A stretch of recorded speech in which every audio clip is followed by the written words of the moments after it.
Tidak semudah itu mereka mencabut gugatan tersebut seenak perut mereka.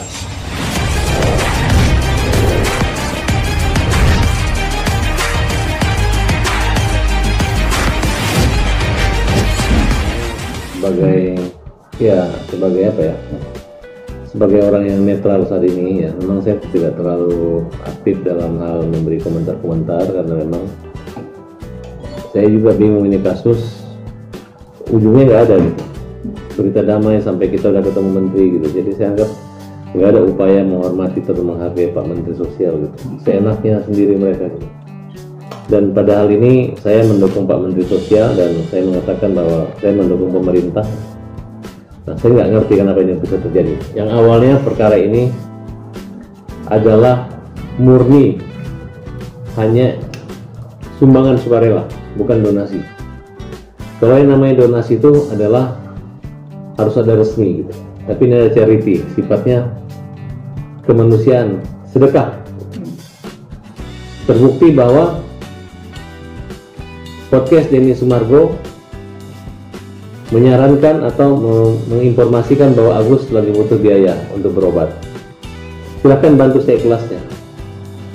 Ya, karena disebutkanlah nama rekening pribadi karena Denny juga tidak menyangka ini adalah diklaim sebagai yayasan.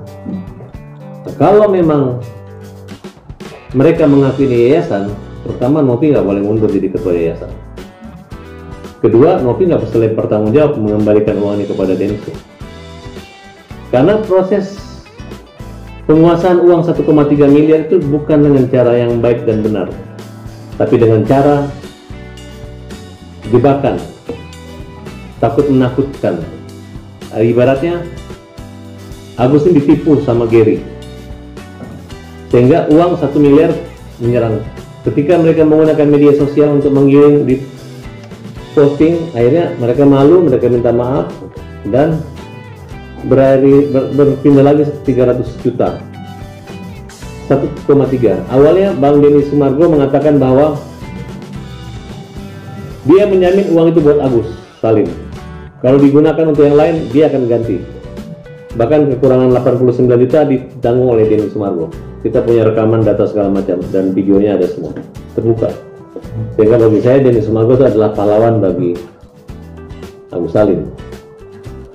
Dalam perkembangannya, ketika ada 2 kali mediasi damai yang gagal, baik di Gedung Juang maupun di Gedung PRD Apartemen Kuningan,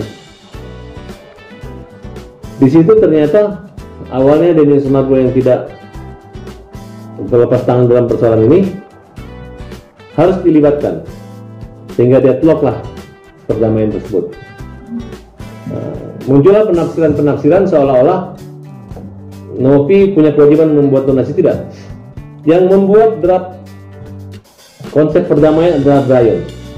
Saya juga kaget kenapa Agus harus membuat laporan perincian uang. Kalau menggunakan 5 juta pakai uang pribadi dulu.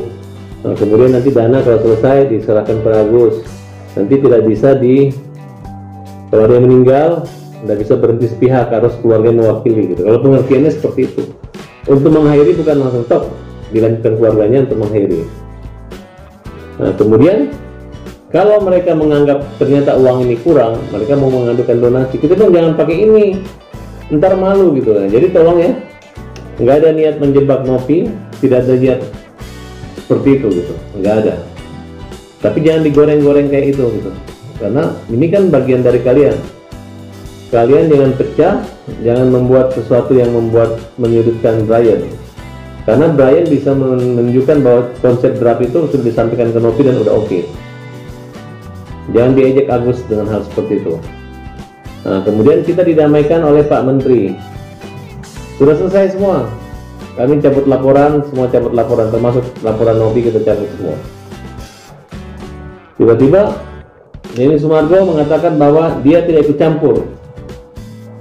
Benar nggak teman-teman? Ya. Tapi kemarin kok ada lagi Pak Denny Sumargo di situ. Nah, dan kedua, kenapa ketua yayasan yang baru yang lama menyerahkan semua kepada Pak Denny Sumargo? Saya sudah berkomunikasi dengan Pak Denny, saya bilang Apa benar? Dia katakan benar, akan diserahkan ke sana. Saya hanya menyarankan Mas gitu. Saya nggak mau berada di pro kontra atau mendukung atau melawan Anda lagi gitu. Tapi apakah sudah dipertimbangkan gitu? Kalau dana yang masuk ke rekening yayasan silakan kamu atur. Tapi kalau dana yang dari rekening Agus itu akan jadi persoalan baru. Ya, karena kita nunggu-nunggu nih, itu uang kemana?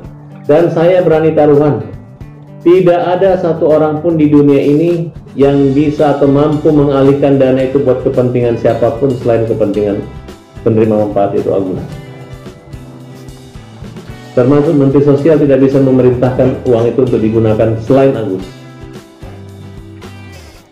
Jadi apapun keterangan atau keputusan daripada Novi, Brian maupun Pablo, saya berani taruhan, kalau kalian berani menghabiskan uang itu buat kerugian di NTT, saya rasa orang NTT juga nggak akan berani menerima uang itu. Uang air mata, uang buta daripada Agus tiba-tiba dialihkan buat itu, tidak akan ada yang berani. Dan sebagai catatan, ini luar masalah ini ya,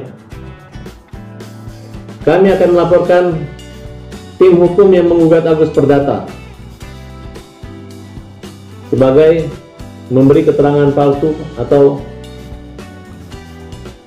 memalsukan mungkin surat-surat yang terkait dengan gugatan. Tidak semudah itu mereka mencabut gugatan tersebut seenak perut mereka. Saya pengen tahu siapa yang memberi kuasa mereka 500 orang itu. Apakah surat kuasa itu resmi dengan tanda tangan basah atau hanya halusinasi mereka? Dan saya juga ingin tahu apakah persetujuan mencabut dan menyerahkan uang itu ke korban NTT adalah sepersetujuan 1.500 orang yang memberi kuasa kepada mereka. Kalau mereka mencabut, kami langsung laporkan pidana. Ya, ini bukan main-main. Karena kalian mengatasnamakan donatur, kemudian mempermalukan sehingga terkesan Agus ini melakukan satu perbuatan yang salah dan tidak benar, menggunakan dana yang ternyata dana itu ada di rekening pada Novi. Oleh karena itu, teman-teman ya, walaupun bukan saya lawyernya nanti, akan melaporkan orang-orang yang tersebut dan mereka akan somasi untuk uang itu tetap dikembalikan kepada Agus. Saya berani taruhan, tidak akan ada yang berani menggunakan uang Agus, sekalipun Pak Menteri Sosial, apalagi mereka-mereka ini yang nyimpan uang Agus yang masuk dari rekeningnya Agus ya. Dan saya berani taruhan, baik gubernur maupun bupati maupun masyarakat NTT tidak akan mau menerima dana limpahan yang lagi bersengketa saat ini. Yang dana itu diperuntukkan adalah untuk Agus.